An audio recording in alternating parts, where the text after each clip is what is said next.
I usually don't ask this early, but if you could like the video and subscribe, it would mean a lot. We're so close to hitting 1,000 subscribers, and your support can really help get my content out there. Thanks. Marc Delacroix walked through the tree-lined streets of Paris, his mind wandering back to the life he had built with his wife, Camille. After 35 years of marriage, they were preparing for a grand celebration of their love. Their children, Claire and Mathieu, now grown and living abroad, were coming home for the occasion. The thought filled Marc with pride and nostalgia. Life hadn't always been easy, but he believed they had endured everything together. Marc was 60, still tall and commanding with his salt-and-pepper hair and sharp blue eyes. He had spent his life as a lawyer, building a respectable career that earned him both wealth and admiration. His name carried weight in Paris's legal circles, and he had provided well for his family. Camille, now 58, had been a school teacher for most of her life before retiring a few years earlier. She had always been his anchor, the warm, nurturing presence that balanced his driven, sometimes distant personality. Their home was in the heart of Paris, an elegant apartment overlooking the Seine. It was filled with memories, photos of vacations to the French Riviera, family gatherings, and mementos of a life they had carefully constructed together. The upcoming celebration would be another beautiful memory to add to their collection, or so Marc believed. As the evening of their anniversary approached, Marc decided to prepare a surprise for Camille. He wanted to relive the moments of their early love, so he ventured into their attic to search for the old photo albums and keepsakes from their early years. Camille was out running errands, and he thought this was the perfect time to reminisce. The attic was filled with boxes, mostly from their children's childhood and old family items. But one box caught his attention. It was tucked away in the corner, a small wooden chest that he didn't recall seeing before. Curious, he opened it.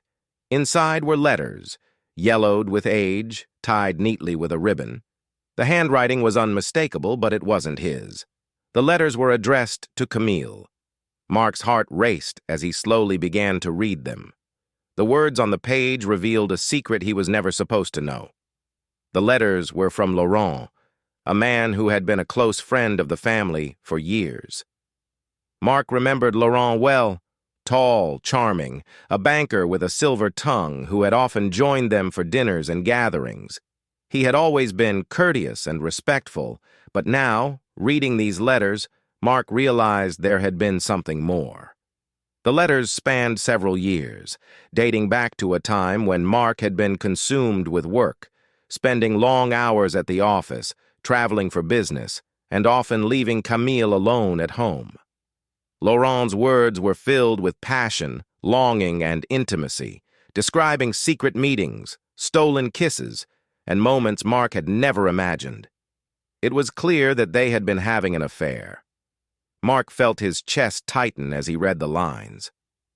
Every loving word between Camille and Laurent was a dagger to his heart. Laurent had written about the guilt they both felt, the fear of being caught, and the excitement of their hidden romance. Marc's mind swirled with confusion. How could Camille, the woman he had shared his life with, betray him in such a way? His hands shook as he dropped the letters back into the chest. For a moment, he stood there in the dim light of the attic, the weight of 35 years of trust and love crumbling around him. Everything he thought he knew about his marriage now seemed like a lie. He wanted to confront her, to demand answers, but a part of him didn't even know where to begin. Marc stumbled down the stairs, his thoughts racing. He couldn't believe this had been going on under his nose. How had he missed it? Was he really so blind to what had been happening in his own home? That evening, Camille returned, smiling as she walked through the door, her arms filled with groceries for the party. She kissed Marc on the cheek as she always did, unaware of the storm brewing inside him. He couldn't bring himself to look at her. Every touch felt like a betrayal. He excused himself, claiming he was feeling unwell. He needed time to process this, time to think about what to do next. Over the next few days, Mark lived in silence. He couldn't bear to confront Camille yet, and he couldn't confide in anyone, not even his children. He felt trapped in his own emotions, struggling to understand how to deal with this new reality. His mind replayed moments from their past, times when Camille had been distant, when she had seemed distracted. He wondered how many of those moments were connected to Laurent. Camille, oblivious to Mark's internal turmoil, continued planning their anniversary celebration with excitement. She spoke of renewing their vows, of how much she loved him after all these years. Mark listened in silence, his heart breaking with every word she said. One night, unable to sleep, Mark found himself staring out the window at the city lights of Paris. The memory of their wedding day played in his mind, a day filled with joy, hope, and promises. He had believed they would grow old together, but now he wasn't sure if that future existed. Finally, after days of torment, Mark knew he had to confront her. He couldn't live with the lie any longer. The night before their anniversary, Mark sat Camille down in their living room. His face was pale, his hands trembling as he brought the box of letters with him. Camille looked confused at first, but as he opened the chest and pulled out the letters, her expression changed. Her eyes widened in shock, then in shame. "Mark, please, let me explain," she whispered, her voice barely audible. "Explain what?" Mark's voice was cold, filled with pain. "Explain how you could betray me like this? How long, Camille? How long were you with him?" Tears welled in Camille's eyes. She reached out to touch his hand, but he pulled away, unable to bear her touch. "It was years ago, Mark," she said softly. "When you were working all the time, when you were never home. I was lonely. I didn't know how to talk to you about it. Laurent, he was there. He made me feel seen. But it's over, Mark. It ended a long time ago." "Over?" Mark spat the word. "You expect me to believe that? You expect me to forget that you lied to me for years?" Camille's tears flowed freely now. "I never meant to hurt you. I was weak, and I made a terrible mistake. But I love you, Mark. I've always loved you. Please, you have to believe that." Mark stood up, pacing the room as he tried to make sense of her words. The anger and hurt inside him boiled over. "How can you say you love me after everything you've done? You shattered everything we built." For a long time they stood there in silence. Camille wept, and Mark stared at the woman he thought he knew, now feeling like a stranger to her. The pain was too much to bear. "I need time," Mark finally said, his voice barely above a whisper. "I can't do this right now." He left the room, leaving Camille sobbing on the couch. That night, he packed a bag and drove to their summer home in Provence. He needed to be alone, away from the city, away from the life that now felt like a lie. Chapter 5. The Retreat. In Provence, the air was crisp and the landscape serene, but Mark found no peace. He spent his days wandering through the fields and vineyards, trying to come to terms with what he had discovered. Every memory of his life with Camille was now tainted by betrayal. At night he would lie awake, his mind filled with questions. How could she have done this? Was it his fault? Had he been too focused on his career, too absent in their marriage? The more he thought about it, the more he realized that their marriage had not been perfect. There had been times when they had grown distant, when work had consumed him, and Camille had seemed lonely. But still, he had never imagined she would turn to someone else. A week passed, and Mark received messages from Camille every day. She begged for forgiveness, pleaded with him to come home. She told him she loved him, that she regretted everything, but Mark couldn't bring himself to reply. One evening, sitting on the porch of their summer home, Mark made a decision. He needed to speak to someone. someone who could help him make sense of his emotions. He reached out to a therapist in the nearby village and scheduled an appointment. Mark's therapy sessions were difficult but necessary. For the first time, he was able to talk openly about his feelings of betrayal, anger, and confusion.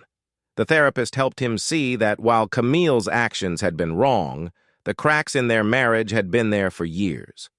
Mark had been distant, consumed by his work, and Camille had felt neglected. It didn't excuse her infidelity, but it helped Mark understand why it had happened. Over time, Mark began to heal. He realized that holding on to his anger would only continue to hurt him. He had a choice to make, whether to try to rebuild his marriage or to walk away and start anew. After several weeks, Mark returned to Paris. He wasn't sure what the future held, but he knew he needed to talk to Camille face to face. When Mark walked through the door of their apartment, Camille was waiting for him. She looked tired, her eyes red from crying. She stood up as he entered, but she didn't approach him. They stood there for a moment, the weight of everything unsaid hanging between them. "Mark," she began, her voice trembling. "I'm so sorry. I don't know how to make this right, but I need you to know that I love you. I've always loved you." Mark sighed, running a hand through his hair. "I believe you, Camille, but I don't know if love is enough anymore. You broke something inside me, inside us." Tears welled in her eyes again, but she nodded. "I understand." They talked for hours that night, sharing their pain, their regrets, and their hopes for the future.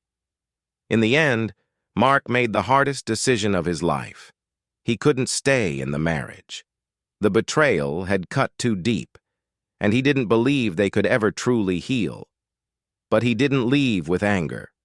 Instead, he thanked Camille for the years they had shared, for the love they had once had, and for their children. They parted on peaceful terms, with an understanding that sometimes love, no matter how strong, isn't enough to overcome the damage that's been done. Mark moved to a smaller apartment in the city, focusing on rebuilding his life. He continued therapy, working through the pain of the past, and slowly, he began to find peace. He realized that while Camille had betrayed him, he could still find happiness in the years ahead. As for Camille, she stayed in their home, carrying the weight of her actions, but also finding a way to move forward. They remained in contact for the sake of their children, and over time, their relationship became one of mutual respect, if not love. Thank you for watching Shattered Vows, a tale of betrayal and redemption. This story reminds us that trust is the foundation of any relationship, and once broken, it's hard to rebuild. But in the end, it's about finding the strength within to move forward, no matter how painful the journey may be. If you enjoyed the story or have any thoughts, questions, or personal experiences you'd like to share, we'd love to hear them in the comments below. Don't forget to like, share, and subscribe for more stories like this.